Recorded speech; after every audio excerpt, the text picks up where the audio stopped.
Welcome to Trial by Wine. We take a closer look at crimes that highlight how fascinating humans can be. Schmitty, Swanee and Clarky visit crimes and run them through their jury of three, debating both sides of the case to agree an appropriate, if totally fictitious, sentence. Please be advised, Trial by Wine may include explicit or disturbing content and will include drunken rambling. Listener discretion is advised. All right. Hi. Hello, how are we? Oh, I think we're a little bit down because we're doing a back-to-back off the back of the story of Ed Kemper. I was just necking my last can, so I had no words whilst I was drinking. But I'm back right. now. I thought you had to go and have a little baby vom because of how disgusting the last tell case you what, was. I had to wash it down Gross. like a cup of cold sick. Yeah. Yeah, which actually would go down better than that story. Better, yeah, correct. Yeah. All right. Wow. So, because Very we disturbing. are doing back to back, I think we can safely assume that we just all went and had a wee, and Clarky had something to drink to eat. And Quick snack. so, who are we? I'm Schmitty. I'm Swanee. And I'm Clarky, and together we are Trial by Wine. Woohoo! And what Nice are we one. drinking? I'm tintoing again. Cool. I did say we call it Tinto. It's actually called Tinto de Verano, and it's like something of summer, I think it means. It's from Spain. Piss of summer. How very dare you! I find you impertinent. That's funny. Anyway, what are you drinking, Swanee? Summer red wine is what it means. There you No, go. you're piss of the year. I don't know. Just another. I've got a little Coke, no sugar.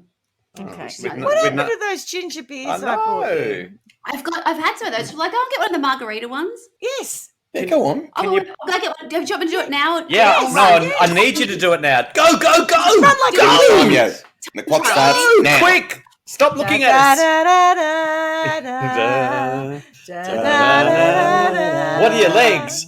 Springs. Steel springs. What are we going What are to we do? going to do? Hurl you down the track. How fast are you going to run? Fast as a leopard. How fast a leopard? Really No. fast? No. How fast can you run? As fast as a leopard. That's How it. fast are you going to run? As fast as a leopard. Well, let's see you do it. Look at that. I'm amazed that you even remember the lines. I know. I'm also impressed that you knew that I was singing Chariots of Fire.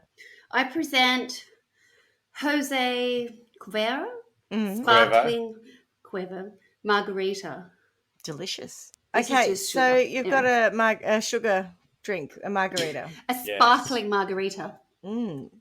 And do you still think Sparkling. it's as delicious as the last time you had it? Possibly not, but it's not too bad. It's much better than that other thing. Okay, That- well, we that was won't just- mention that again. We won't mention the other thing. No, it's Oh, fine. maybe And it's maybe it was that cold. was making you feel sick, not the Ed Kemper stuff. Possibly. It was Maybe surely. the story itself was delightful, but the drink was so bad that it brought the mood down. Oh, there is nothing delightful about that story. I mean, I don't really buy heavily into the idea of putting a margarita in a can because I think most of what I like about a margarita is the salt around the top. Mm. So it's a poor, Substitute. yes. But anyway, Any port it's of better than storm, Coke. eh? Yeah. Absolutely. And what about you, Schmitty? Oh, Any I'm back chutneys? on the chutneys. Yeah, I'm having my second chutney, having determined that I don't have to drive anywhere. So, I feel like I could be yeah. calling it sort of trial by. Well, what are yours? Cruises. What do we call these drinks? Called Alco Pops? No. Premix. It's trial by premix. It doesn't Yeah. have quite the Oh, same yeah. It ring, is does today. Actually, you're quite It right. is trial by premix. It's like we've 'cause really it's lowered summer. the tone. Yeah. We've really lowered the tone. Trial by. Trial Just by Cansdale. yeah. Trial by. Well, Mine's in a I bottle. don't If know, you don't it's, mind. if you were thinking, oh, wine, sophisticated, don't. Yeah. Not Good for call. episode 65. All right. So, Clarky, do you have a story for us? Oh, you wouldn't believe it. I actually do. Excellent. That's a relief. So this one, remember we did Scott Peterson the other week, and I told you that I came Yes. across that story Oh, yes. because this of other one. Yeah, this yeah. story that said not to be confused with Scott Peterson. Yeah. So this one is about Drew Peterson, who there's no relation, but there's some horrible similarities. So my sources are Wikipedia, of course, thank you, Wiki. All that's interesting, goodness me, they are very, very kind to us. Thank you, lovely people there. And the Charlie Project, which is quite random I But don't know what that is. Never heard of it. there you go. So let's talk a little bit about Drew. So he was born on January the 5th, 1954. He graduated from Willowbrook High School in 1972 and joined the military. I was about to say the media. Where was he born? Oh, in the US So- or here? Yeah, in the US. I thought you were going to it- say he joined the Me Too movement. But anyway. Oh, God, don't. Though, I reckon he and Scott Peterson could have a Me Too movement Well, we'll see about that. if Scott Peterson isn't guilty. That's right. Sorry, if Scott Peterson is guilty. Yes. 1977, he moved to Falls Church, Virginia to train as a military police officer. Peterson began his 30-year career with the local police force in Bolingbrook, Illinois, a suburb of Chicago. In 1978, he was assigned to the Metropolitan Area Narcotics Squad, and in 1979, he received a Police Officer of the Year award from the department. Well done, Isn't Drew. that nice? Bless. Peterson, And that's the end of the story. Well Yeah. done, Thanks, Drew. everyone. yeah, that's right. Yep. Peterson retired in If November only. 2007 at age 53 with the rank of sergeant and was given a tax-free $79,000 a year pension, which is Is that quite roughly, a young age to retire? it feels like it, which works out at almost $6,600 a month. So not a bad little income. Stipend, yeah. I don't know about in the US, but I know in the UK, if you've been like a lifer, Yeah. you get an earlier retirement. So one of Okay. my mates was a policeman who's retired, and I think Yeah. there's a certain age you can go out on a full pension, which is what this one sounds like. Well, Yep. Right. I'm hoping, unlike your mate, I'm hoping this didn't happen to your mate. Drew later lost his pension. Oh, And No. here's why. my mate doesn't want to actually be. My mate doesn't want to be on this podcast. Maybe that's because he doesn't want to lose his pension. Yes, fair call Doesn't too. want to lose his pension. That's right. Sorry, tell us why he lost his pension. All right, so there's a little bit of a lead into why, but just A little bit. just bear with me. How I lost my pension. by So yeah, that's right. Yes. Found out that I'd been murdering people for years. Yeah. What did you do, Drew? Well, Oh. I married my high school girlfriend, Carol Hamilton. Yeah. And we were married for 6 years. I better stop talking about it in the first person, or I'll get arrested. Hang on a minute. But when? Not when he retired. Much No, earlier. we're back in time now. Oh, right. Yeah. Yeah, Right. so we started with his birth, and we skipped very quickly to his early retirement and his pension, and there's a whole lot in between, which I'm now going to tell you. Okay. So Hamilton later told the Chicago Tribune that Drew had never been abusive or controlling toward her, but he had cheated on her while she was pregnant with one of their two sons. Drew and Hamilton divorced in 1980, and Drew quickly rebounded with a 20-year-old Kylie Pirrie, to whom he was briefly engaged. Pirrie later told Today that her ex-fiancé was not abusive toward her either, but that he could be controlling. He always wanted to know where she was going and who she was seeing, and he sometimes followed her. Mm. I decided there were too many things that just made me feel really uncomfortable, Pirrie said, of ending their engagement. There were little things that just made you think, something's wrong here. Next, in 1982, Drew Peterson married Vicky Connolly. Unlike Hamilton and Pirrie, however, Connolly claims that Peterson was violent toward her during the course of their 9.5-year marriage. Once, Connolly said, he put me up against the wall in the garage and grabbed me by the throat. Another time, he told me he would kill me and make it look like an accident. He was married to her longer than the first wife. Yeah. As their marriage soured, Peterson went on a blind date with an accountant named Kathleen Savio. 6 months later, Peterson divorced Connolly and proposed to Savio, who accepted. They married in 1992, had 2 sons, and co-owned a tavern. But their marriage had its problems. Savio's sister suspected that Peterson physically abused her, and in 2001, Savio found a note in their mailbox alleging that her husband had started an affair with a 17-year-old. They subsequently separated, and 2 years later, Peterson married the woman he'd been cheating with, Stacey Peterson. I feel like her name wasn't Peterson when they When they met. Stace. but yeah. Was she 19 by this point? So yeah, but so he was born in 54, so let's say 47, and he's with a 17-year-old. Mm. You know, All the while, as their divorce proceedings turned ugly, Kathleen Savio began to fear for her life. As their marriage had ended, Drew Peterson and Kathleen Savio's divorce turned bitter. Savio reportedly wanted to fight for what she believed she was owed for 11 years of marriage. But as Peterson and Savio clashed over custody agreements and splitting the revenue from their bar, Savio began to worry that her ex would hurt her. "He's going to kill me, and it's going to look like an accident," Savio allegedly told her sister, Sue Doman. On the 11th of March 2002, Savio filed for an emergency order of protection against her husband.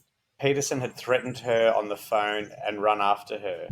"Drew wants me dead," she wrote in the report, which was later dropped. "And if he has to, he will burn the house down just to shut me up." It was later dropped by her. Yeah. About 4 months later, on July the 5th, Savio alleged that Peterson had come to her home and threatened her. He asked if she was afraid, and she told him she was, the police report about the incident stated. She finally told him to go or do what he came for, kill her. He said, "Okay, where do you want it?" She told him in the head. He took out his knife, but then he said he couldn't hurt her.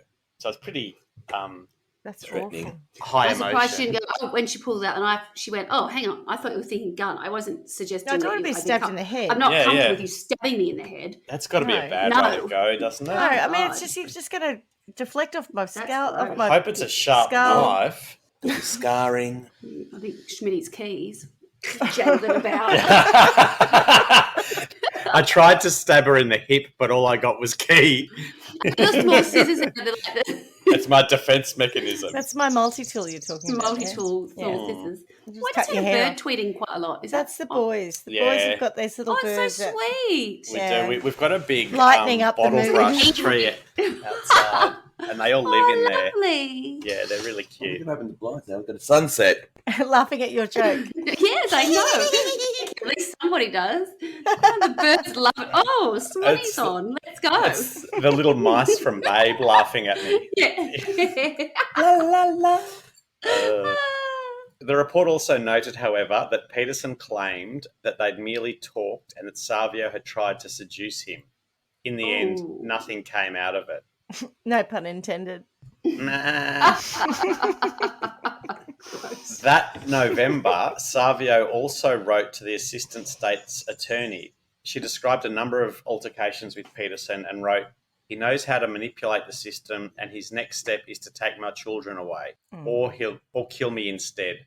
I haven't received help from the police here in Bolingbroke, and I'm asking for your help now, before it's too late. Please return my call or write with answers to my questions." Then, on March the 1st, 2004, Kathleen Savio was found dead in her bathtub with a 1-inch cut on the back of her head. Though the tub was dry, her hair was wet. A subsequent coroner's jury determined that Savio had died from accidental drowning. No. In any case, the ex-husband that she had so feared had an alibi. His new wife, Stacey, claimed that he had been with her. Drew collected life insurance policies totaling $1 million. No. For the ex-wife. Yeah. Yep. What happens when you divorce? I would have thought that stuff was not null and void, but then you would terminate something like that. I think if you don't change it, the Yeah, I beneficiary is suppose. the same. Yeah. Mm. It's like your superannuation. Mm-hmm. Mm-hmm. Sorry, Swanee's face was funny then. She's like, superannuation? What's that? What is this thing you talk of? What is this I didn't have thing? a job to get that. Yeah. I had to speak to my employer. So let's talk about Stacey. Let's talk about Stacey. Stacey, baby. Let's talk about you and I thought Stacey's mom has got it going on. Let's talk about all the good things and also a whole lot of All the the bad bad things things. that may be. Oh. Oh, Peterson married Stacey when he was 49 and she was 19. On October Is the he- 18th, Is he hot or something? Like, what is it about this man that he's just pulling birds? it's weird, isn't it? With these people who just jump from person to person to person Hmm. and there's no connection but until, are they? Oh, I know what you're until sort of soon. asking. Well, maybe you're not asking, but I'm intrigued. Are they good-looking people, or you know how sometimes you go, "Oh my God, how'd they do that?" And you look at them and you go, "Oh, that's how you did it." Oh, I don't Is he like think so. is he really Just- hot? Two No, I don't mongers. think so. Okay. I didn't get too hung up on Drew that. Peterson. Drew and Stacey Peterson. Oh, yuck. I Share your screen, Belle. Share your screen. I that's just put funny. images and there's a whole like raft of them. And there's a photo of him and I assume it's Stacey. And he just looks like a florid middle-aged man. He doesn't look like anything amazing. I'm going to say it must have been chemical. You know, the attraction the must have been chemical. chemistry. All right. I have been attracted in to very Viagra? no.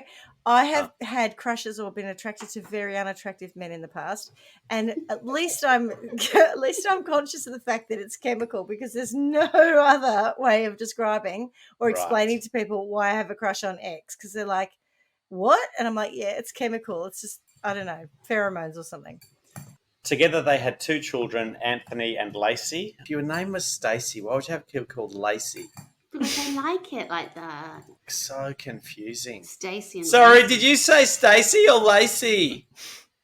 I could just imagine It's yelling at Stacey or Lacey. Stacey legally adopted Savio's children and treated them like they were her own. Did she? Why did she have to do that? She Well, didn't she have didn't to. have to, That's the but point. She did. It's kind of She was in love. Because No, but the mother was what- dead, remember? That's what I want to know. Yeah. Oh, At what right. point? Sorry. Right, yes. Yeah. Right. So the mother was Sure. dead. Oh, What did you miss that bit? Kathleen was dead You know the before they bathtub got incident? married. Oh, I didn't realise Kathleen was dead before they got married. Sorry. I think so. I thought that he'd broken up with, was it what her name? Kathleen. Kath. Yeah, but Um, she didn't do it the day they got married. She No, just I know, did but it. then that's what No, I'm but- saying. So I thought that he broke up with Kath because he'd had an affair with Stacey. He left Kath, and then a little bit later, he and Stacey got married. Then I thought he had, or Killed then I her. thought she'd died. You know, that I thought. I Yeah, thought so they- Kathleen died like 4 months after. Kathleen died on the 1st of March 2004, Yeah. and they married on the 18th of October 2003. So the Correct. kids were not adopted at that point. No, it's No, just no. she probably. I bet you the other She bird might who have died objected. couldn't. Yes, not being. Oh, I'm yeah. going to adopt your children. I don't think No, so. I'm their mother. Okay. Right, we've got it clear. We've got the timeline. Okay. Right. Okay, got Now, it. I know that this is exciting, and I know there's a lot to talk about. I just need you to listen for a moment. Just shut up. Okay, yep. Stacey was close to completing her nursing degree at the time of her disappearance on Sunday, October the 28th, 2007. But you've jumped ahead 4 years. Is that a problem? No, but is that where we're going? Well, she's disappeared, which Oof. is bad. So Kath's been Cat's found dead. dead in the tub. Yeah. Stacey has adopted the 2 children that they had from. Uh-huh. And he's doing a nursing and they've got degree. 2 of their own. So is that 4 kids altogether? Yeah. Then it's happy families for a number of years, and now Stacey's been reported missing. I think all of that is true. Oh. I'm not 100% about the happy families. Yeah. But other than For all that, intents and purposes. yeah. And when she goes missing, is Drew the one who reports her missing, or Let me tell you. I'm all ears? Stacey was officially reported missing in the early hours of Monday, October the 29th, after her sister, Cassandra Cales, failed to hear from her when expected. Drew Peterson claimed that he'd woken up at 11 a.m. that day and she was simply gone. He later said that he'd spoken to her at 9 p.m. that night and that she'd told him she was leaving him. I believe she's with someone else, Peterson told the Chicago Tribune, but I believe she's safe. No alarm bells yet. Drew initially cooperated with the police investigating Stacey's disappearance. In media interviews, he said he believed she had left him for another man, was safe and simply did not want to be found. Not normal. No, because normally he leaves for another woman. But yeah. Also, normally if people separate, they're not too worried about it unless there's death They're threats good. kicking around. Yeah, He she's cla- good. Don't worry. Yeah, correct. He claimed he had received an anonymous letter from someone who had seen Stacey alive and well in Peoria, Illinois. That's random, isn't it? It's also bullshit, clearly. Yeah. Also, He claimed yeah, being the I operative know. word. Yeah. A lot of claiming. Drew said Stacey had been under the care of a psychiatrist and was taking medication for anxiety and depression at the time of her disappearance, and that she had been irritable and short-tempered. He said she took some cash, her passport, and her bikini when she left. That's important. Okay. All right. Okay. However, Stacey's loved ones did not believe she would have voluntarily abandoned her Everyone thought it 2 was a load of old children. shit. Would you realise how hard it would be to pinpoint if a bikini had been taken out of all the things it could Correct, take? yeah. I mean, it's, you know, Yeah. Although he was a bizarre. policeman, so, he's good at investigation. bullshit. I'd like to say he wasn't just a policeman, he was Policeman of the Year. True. Yeah. So, his powers of deduction are huge. Her sister stated Stacey had described Drew as controlling and abusive and that she wanted a divorce. Police executed several search warrants on the Peterson home in the days and weeks following Stacey's disappearance and removed bedding, 11 guns, electronic equipment, Drew's 2005 GMC SUV and Stacey's car. Some items, including a nightstand, scuba diving weights, and a blue barrel large enough to hold a human body, were said to be missing from the home. With the bikini. Yeah, that's right. Wearing the body, the barrel had gone running down the street in a bikini. A neighbour reported seeing Drew and another man hauling away the blue barrel around the time Stacey vanished. Wow. Drew's stepbrother, Thomas Morphy, says he helped him dispose of the barrel and was paid for his assistance. Afterwards, he believed he had unknowingly helped Drew dispose of Stacey's body and became so distraught he tried to commit suicide. Drew denied having removed any container from his home and said Morphy has a history of mental illness and alcohol abuse problems. But I just will put it out there for our listeners. If someone asks you to help them to dispose of anything that looks like a 44-gallon drum or a large suitcase and will not allow you to open it and say don't ask any questions, you might want to think about what could be in it. Or if you're going to get someone to help you do that, those things that pop up on Facebook and say your second at is the one to help you hide the body. Yes. Go to that person. Don't just pick someone random. Airtasker. Oh. That's Facebook fact. Surely that's true. Okay. On November the 9th, a week and a half after Stacey disappeared, investigators announced they believed she was a victim of foul play. Previously, they had classified her as a simple missing person. I'm not sure if that means simply as a missing person or a missing person who is simple. Drew was named as a suspect in Stacey's disappearance and presumed homicide. That same month, Kathleen Savio's body was exhumed from her grave and autopsied. The results indicated she had been murdered. Da, da, da. And what a surprise to no one. Correct. But no one listened to before. That's not nice. But was he working? I wanted to ask this before because she was saying that no one at Bolingbroke Police Station or anyone's taking it seriously. He was working there, yeah? Good question. I'm not 100% sure on that. Well, he would have had mates there. Yeah. For sure. It was in the club. Yep. Anyway. Oh, okay. yeah. No, Peterson began his 30-year career with the local police force in Bolingbroke, Illinois. That's what I thought you said, yeah. So glad you were listening. Corrupt. Yeah, all right. So she's been proved murdered by the autopsy now. What do we know how? Let me tell you. Postmortem photos showed extensive bruising and scraping to her back, torso, and face, as well as a large, unexplained gash in her scalp. That wouldn't normally happen in a drowning, would it? No, not if you drown in the bath, yeah. How was that missed the first time around? Well, the gash on the Correct. scalp, though, I will say, there was that one time in Sydney where Oh, my goodness. I was a bit drunk and I slipped in the bath. And you know when you've got a shower over bath scenario? Yep. Yeah. Very fortunately, I sort of slipped into a fetal position and I didn't hit my head on the baths around, but I could have. Yeah. And so that kind of thing, but the scraping and the bruises and all the rest are not You also wouldn't in have line with a drowned slip in the bath. in Well, an- no, in because an I was empty showering. bath. I was showering. No, that's true too, yes. Yeah. I didn't buy it when you first said it. Unexplained gash in her scalp. It doesn't sound very nice, does it? The word gash doesn't sound good ever. Doesn't sound Oh. nice, period, no. Oh, Not a too great far. word. It's just not a great word. Yeah. Will County State's Attorney James Glasgow told the press that after examining evidence in the case, he believed that the death was a homicide staged to look like an accident. On February 21st, 2008, Glasgow announced that a pathologist had determined that Savio's death was a homicide, adding that the death had been investigated as such since reopening the case following the exhumation. Reverend Neil Scory? Armstrong? Yeah, Neil Armstrong, if you believe. They put a man on the moon. Schori, Scori, like school, but with an Ori instead of an ool. Scory, yeah. Reverend Neil Scori, a pastor at Stacey's church, reported that Stacey had told him that Drew had killed Savio and made it look like an accident, and that she was afraid of her husband. Stacey had provided Drew's alibi for his whereabouts on the evening on which Savio died. That's right, yeah. If you were frightened of your husband and you knew that he'd killed his ex-wife, wouldn't you dob him in? I would.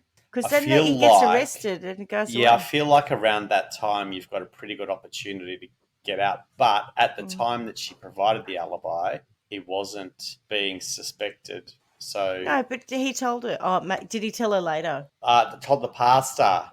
I'm sure he didn't go home that night and say, "Look, I need you to be my alibi." I'm sure later when he was threatening her and he's saying to her, "You will have the same happen to you, and they'll never know." Anyway, that's me surmising, but you could imagine. I've seen the telly movie. This is what happens. I watch Lifetime.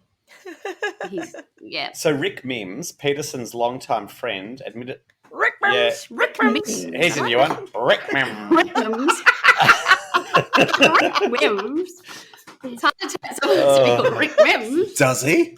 We are spending way too much time taking the piss out of people's names. Poor Rick. Yes. So Rick Mims, Peterson's longtime friend, admitted that he and Peterson bought 3 blue plastic containers from a cable company where they both worked part-time in 2003 and provided photos of these containers to police. Mims also sold his story to the tabloid newspapers for an undisclosed sum of money, which never adds credibility, does it? No. Peterson's stepbrother, Thomas Morphy, who had a history of drug and alcohol addiction, attempted suicide 2 days after he allegedly helped Peterson carry a plastic container from Peterson's Bolingbrook home in his SUV, fearing he may have helped dispose of Stacey's body. So here's the one we spoke about earlier. Stacey's sister, Cassandra, said she wanted Peterson to take a lie detector test about his knowledge of a blue container that she saw in his garage 2 days before Stacey disappeared. Joel Brodsky, Peterson's attorney, denied that any container was missing from Peterson's home. There were also reports of truckers referring to the containers, but their stories were treated as not credible after it was discovered they had not been in Bolingbrook area at the times they claimed. To the chagrin of the victims' families, Drew Peterson seemed to relish the media attention. Haven't we just heard about someone else who liked that? Because he's not a narcissist at all. Yeah, correct. Seemingly unconcerned about his wife's whereabouts, he quipped on the Today Show in February 2008, "I'm not trying to be funny here, but Stacey Peterson would ask me for a divorce on a regular basis. And it was based on her menstrual cycle." Oh, right. Straight to sentencing. Yeah. He said that on a TV program. Yeah. Good morning. So on January the 23rd, 2008, Peterson and his attorney, Joel Brodsky, called into the show of Chicago radio personality Steve Dahl, who had been lampooning Peterson since the case began.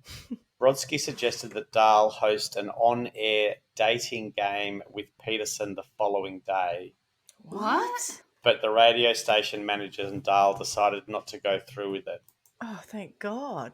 Peterson appeared on bad CNN's taste. Larry King Live on April 11, 2008, with Brodsky again present to advise which questions Peterson should answer. Who was Brodsky? His attorney. The attorney, Okay, yeah. right. The interview reran on May the 9th, 2009, 2 days after Peterson's arrest. Peterson subsequently made guest appearances, including one from County Jail, on radio station WLSAM and Mancow Muller. That's weird. Oh, sorry, with Mancow Muller. Who's Mancow Muller? Also weird. I'm right, assuming that's the radio station host. Oh, right. After that radio appearance, Will County Judge Stephen White severely limited Peterson's access to the media because he's just basically going on everything. Yeah. In December 2008, Peterson's publicist Glenn Selig confirmed Peterson was engaged to a 23-year-old Christina Rains. Huh? She would have been his 5th wife. I'm so sick of this man and his wives, yeah. On January the 30th, 2009, it was made public that Rains had moved out of Peterson's house.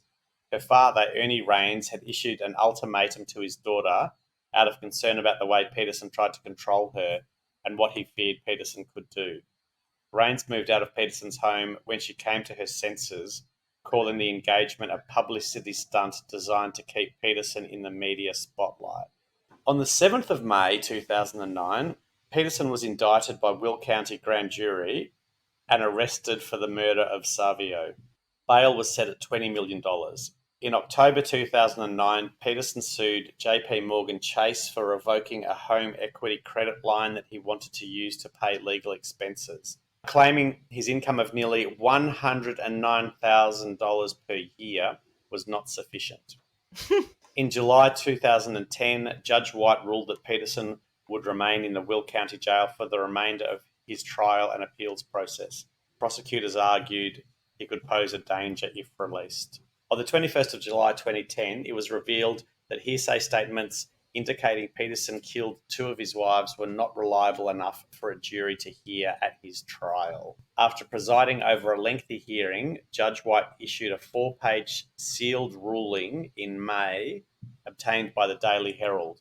White ruled that prosecutors proved Peterson killed both Savio and Stacey by a preponderance of the evidence, but nearly all statements attributed to Stacey do not provide sufficient safeguards of reliability. So the standard of proof in homicide cases is beyond a reasonable doubt. Yeah. Preponderance of the evidence is the standard for fact-finding on questions of admissibility of evidence, even in criminal cases. So the issue was... So there wasn't enough fact around it to be able to say correct. We could prove... correct. Beyond so reasonable whilst doubt. there's all this evidence... So there's all this talk, though. It's because she's disappeared, there's no body, right? There's no forensics. Well, there's that, but also... all of the stuff that is hearsay, for instance, there's nothing that you can't say. That's it. Yeah, it's hearsay. That hearsay is fact. Fact, correct. No. And therefore, do you want the jury to hear that? And I'm not saying that was the hearsay bits that were ruled out, but it was that kind of thing. Stacey's statements were crucial to the prosecution's case as it lacked significant direct evidence. In April 2012, an Illinois appellate court ruled that prosecutors could use 8 statements made by both the victim prior to her death and by Peterson's still missing 4th wife, Stacey, prior to her disappearance, reversing White's earlier decision. So they allowed then the statements in. Peterson's defence had contended that introduction of these alleged hearsay comments constituted a violation of his 6th Amendment right to confront any witnesses testifying against him. The Illinois state legislature attempted to help the prosecution with the passage of a new Illinois law, later dubbed Drew's Law. Oh, God. It's like Bruce's bill. which allows prosecutors to enter hearsay statements into evidence under certain conditions. Okay. Passed while investigators were still looking for Stacey, the legislation permits courts to consider statements from unavailable witnesses, provided that prosecutors are able to prove that the witness was killed to prevent his or her testimony and that the hearsay statements are reliable. I think what I'm confused with here is that you're saying in order to prosecute him for murder, we should prove that there's those birds. We should prove that she's dead, but I don't know. It's very confusing. The Kookaburras think it's fucking hilarious, don't they? Well, they're it's probably just following nonsense. it better than I am. I'm finding the whole thing very hard the legalese of it, I'm finding quite hard to follow. Yeah. This would get laughed out of the Bush court. Right, okay. Our kangaroo court. Okay. Yeah, sorry, it is quite legalistic, isn't it? I probably should have revisited that. No, it's fine. That's probably the point, is that there's all this manoeuvring around it as opposed to trying to find this woman's body or this woman. Yeah. That's what I'm waiting for you to tell me when someone actually tries to find her.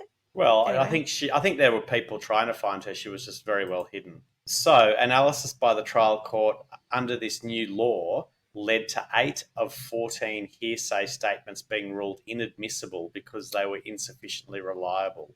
On appeal, however, the Court of Appeals reversed the trial court, ruling that the common law doctrine of forfeiture by wrongdoing, which is less restrictive than Drew's law, would allow the statements to be admitted. So you forfeit the right of not having things admitted because of wrongdoing. Wrong. Yeah. So if you're a naughty man, then you lose some of your rights. You have forfeited the right to good medical care when you decided to put a vacuum cleaner pipe up your bottom. Correct. Well, yes. Something Yes, I along think those that's lines. what. Was that your friend who used to say that? No, it's from the tall guy. Anyway, it's just okay. a movie quote. Yeah. On August the 22nd, 2012, Jeff Pachter, a witness at Peterson's murder trial, said Peterson offered him $25,000 to hire someone to kill Savio and told him it would be a secret he would take to his grave. So, on September the 6th, 2012, Peterson was found guilty of the premeditated murder of Kathleen Savio. Jurors admitted that the most compelling evidence was based on the hearsay statements allowed under Drew's law. On February 21, 2013, Peterson was sentenced to 38 years in prison for the murder of his third wife. That's a long time after old mate was sentenced to 7 to 25 or whatever. 7 to life. 7 to life. Yeah. Some states seem to be very specific about the number of years. The 7 was throwing me. I think the 7 is the amount of period of time that before you can go before a parole hearing. It doesn't mean you get out. But we've had 2 to 20 as well. I don't understand it. Yeah, I don't either. We talk about this every time. We do not understand. Can someone teach us? Thanks. Someone tell us. I don't know if it's teachable. I think it probably is so complicated and different by state. It's certainly not Googleable because I haven't even tried. Yes, so he was incarcerated at Menard Correctional Center in Chester, Illinois, but later moved to the Federal Correctional Institution Terre Haute or something in Indiana. Within a month, he was attacked by another prisoner who hoped to sell his belongings on eBay. How? Do they even have access to the internet? Well, they don't in Australian. No, they don't in Australian correctional facilities. Really? Yeah. Wow. How do they Google stuff? They don't. So there were a number of appeals, but the Illinois Supreme Court upheld the conviction. In December 29, Peterson was released from federal custody and transferred to a state facility outside of Illinois. His location is not being disclosed for security reasons. In October 2021, Peterson filed a handwritten petition for post-conviction relief with the Will County Circuit Clerk. The petition alleges, amongst other claims, that State's Attorney James Glasgow had intimidated witnesses during Peterson's 2012 murder trial. So in 2015, he goes to trial for attempting to put a hit on James Glasgow, who was his attorney. Oh, God. After a fellow inmate tipped off prosecutors to the plan and wore a wire to capture evidence against Peterson. So this is turning into one of your telly movies, isn't it, Carla? Oh, yep. Like it should be. So how long before you think your uncle can take care of business? Peterson asked the inmate. When the informant replied that the hit would be done by Christmas, Peterson responded, "It'd be a nice Christmas present." In May 2016, he was found guilty of solicitation of murder and solicitation of murder for hire. He was subsequently sentenced to an additional 40 years in prison. Peterson has continued to maintain his innocence in the death of Kathleen Savio and the disappearance of Stacey Peterson. In November 2021, he sat down for an interview with Dateline and insisted that he hadn't hurt either woman. The prosecution is making up facts, he told Natalie Morales. The prosecution staged a prosecution with Kathy. They took an accident and staged prosecution. He said prosecution a lot already. Everybody's twisting it to make me look bad, okay? They're twisting it to make their prosecution... They don't have to try very hard. ...or what they're trying to say against me work. When Morales asked Drew what kind of husband he'd been, he responded, "I was a loving husband, okay? What can I say? I was a good husband, a good provider." That doesn't change the fact that one of Drew Peterson's wives is dead and another is missing. Although Stacey Peterson hadn't been seen since 2008, her family maintains hope that her remains will be found. Couldn't they find where the barrel went? No, they could not. I find that hard to believe. Why? Yeah. Like if you drop it in the ocean with currents but I don't know. Did they drop it in the ocean? That's what I'm saying. Where did they do it? Well, they couldn't find it, so they don't know. But did they look? The guy who thinks he dropped it off, where did he drop it? Yeah, that's what I'm saying. Where did they go looking? No, that was loading it into the car. Oh, right. Okay. Yeah, sorry, yeah. I didn't realize he was there. I thought he chucked it somewhere. Okay. Yeah, right. No. So as of this year, Stacey Peterson remains missing. And Drew Peterson, if he knows anything about her disappearance, isn't talking. It's keeping stumm. But he may yet get his cometh uppance. Oh. In May 2022, it was revealed that Drew Peterson's former defence attorney, Joel Brodsky, is considering the release of confidential information protected by attorney-client privilege. Oh. Stacey Peterson's sister, Cassandra, was annoyed by the possibility that Brodsky could face legal penalties for revealing such information, as she felt that it may be the needed information to solve Stacey's cold case. Cassandra argued that she would stand by Brodsky and support his actions if he came forward. Brodsky had temporarily lost his legal license in 2019 for unrelated reasons, and is under the continued gag order not to disclose anything that Drew Peterson shared with him in confidentiality. It is unclear if Brodsky actually knows any information about the whereabouts of Stacey Peterson, although he has claimed that he does, stating, "I know everything about both of his wives." Everything. Yeah, well, I feel bad about Drew still not taking responsibility and Stacey still being missing. I'm thinking about maybe revealing what happened to Stacey and where she is. I'm thinking about maybe doing it, but what's in it for me? Well, it's a big thing for a lawyer to breach attorney-client privilege. Yeah. Yeah. We can get Reggie on to talk about that. Yeah, and it would be an interesting topic actually about the moral dilemma I'm sure that you face at times. Yeah. It's so I think it's less about the moral dilemma and more about the client needing to be able to be open about everything. What's happened. Yep. Yeah, otherwise you get this otherwise thing they where won't the client tell the doesn't truth. say anything and then correct. Yep. Yeah. Anyway, there you go. So that's the story of Drew Peterson. Ironically, both cases still have some currency to them. I'm just disappointed that there's no sign of Stacey. Well, imagine how her sister feels. Exactly. No. I mean, it's terrible. There's no closure for the family. There were children too, remember? I know. And she'd adopted and was raising the other children as her own. I mean, what a nightmare family situation he's created. Yeah. Well, I mean, what is his motivation? Like, I'm just going to work my way through all these women and, it's money. It's awful. It's not just money, though. Like, right, like, to marry them in the first instance, there's no money in it, right? Correct, yeah. Yeah, all right, he got the insurance from Kathleen, but I don't think he killed her for insurance. I think he killed her because she was shitting him. Yeah. And he thought he could get away with it. Anyway, sorry, Clarky, what are your thoughts? I think he lost the insurance money as well. Yeah, you would. Yeah, I'm not sure how that works years later. All gone. Correct. I feel like he thought he would never get done because he was too in with the other police. Absolutely untouchable. Corrupt. I find it weird that because he's not like Ed, who we were just talking about, who is also for our listeners, last week's episode, who is absolutely a serial killer. But why wouldn't you just go, fuck, me and women are not great together? You know, I've had 8,000 because he doesn't think that. I don't know that any man has ever had that. It's not him. It's not him. It's them. She's on her no, that's what I'm saying. Period. That's her problem. Yeah. But that's my point. That I've had so many of them. They all cause me grief. Why don't I just go, you know what? I'm going to try men. Because he's an asshole. No, I'm not even saying that. Just I'm just going to be a loner. No. Yeah, we don't want him.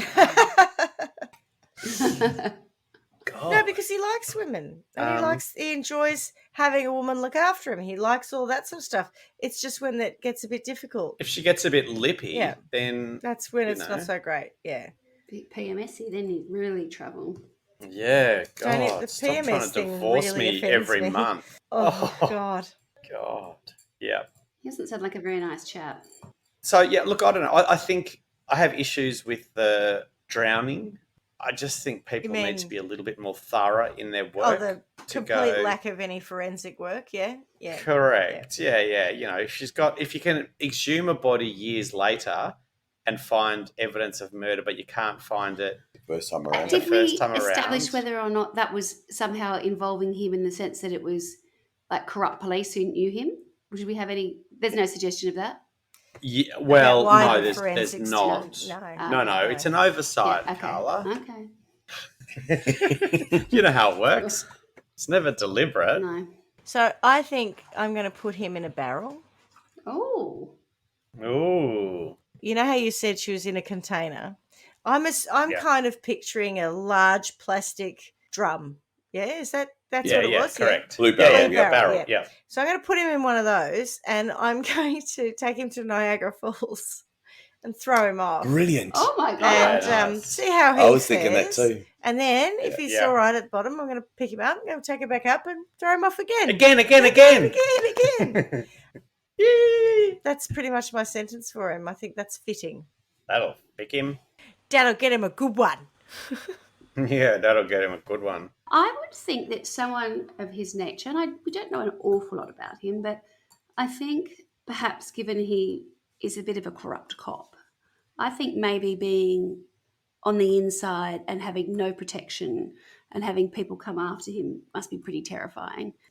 So I think, the fact that he has to, it's not being publicised where he is, etc., means he must be having a pretty rough trot, which I think he deserves. But I'd like him to really feel that sense of having no one listen, because I think with Kathleen, when she was trying to reach out for help, she was trying to go to, I don't quite understand who it was, but I guess it's somewhere that sat outside the local area, something above it, saying, please, my husband is a policeman. He's, been honoured here or whatever else.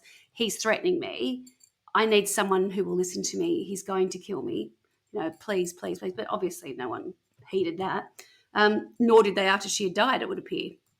So I just want him to have that idea of being utterly helpless, where he's always had, the police department behind him, and, when you're that character who's got your buddies. Feel protected. Correct. And we all know what that feels like in certain situations where you feel like, you are alongside someone or someone's going to help you out, versus being in situations where you know that you're either outnumbered or you're on your own, and not in a terrifying way necessarily, but we all know what that feels like, the difference. So imagine that amplified, and him in prison. People are aware that he's a bad cop, and that he has no protection. So I dare say in the real world, it probably doesn't work like that. They probably love crooked cops because they probably think they can get more out of them. But for my sentencing, just a situation whereby he's totally on his own in there and without anybody by his side. He's just left to his own devices. Weak? No, it's fine because, there's an awful lot of stuff that's going to happen to him. Yes. Because he's unprotected in that environment. Yeah. It's pretty nasty, really, not weak at all. Yeah, well played. I think I'd like him to have branded on his forehead something like "I kill women" or "I kill my wives" or something like that. That means that every other woman he ever meets is going to know straight away to stay away from him, because I'm just shocked at how... You know full well that wouldn't work. I guarantee there'll be women contacting him in prison going, I but think that's okay. Like, but they're fully aware of what they're getting into. I get it. I'm just being critical. But I agree with you. People totally would still do that, but that's on them. Yes, of course. And then if they do end up in a barrel later, we tried to warn you. we gave him a sign. The problem is these girls didn't have that. No. Yeah, true. Knowledge, and he's a serial offender as far as I can see, and I don't like that. I also wonder what the need is for him to keep finding new partners when he's getting to the point of having to kill them. He's escalating, he's getting threatening and all this sort of stuff. What's he looking for, and how do you make sure he never gets that either? Yeah. So I don't want him ever to be able to have another partner, but I also want whatever it is that he's looking for from that. I don't know whether it's because he wants someone to cook his meals and wash his dishes or his clothes. I don't know what kind of weird gender roles he likes to have other people fulfill for him, but there's something it just kind of stinks. And so I think you're absolutely right, though, that he likes to have the little woman at home looking after him. It's something like that. Yeah, and I want to feel powerful, and if that means I've got to pick on a woman who's more than likely smaller than me, then that makes me feel good about my life. Yeah. I feel really sorry for his attorney, who is now in this horrible situation where he probably knows exactly what's gone on and is in, I imagine, the sleepless nights. My God, just how horrendous would that be? And again, that's Drew, by not saying anything, putting that pressure on his attorney, because he doesn't give a shit.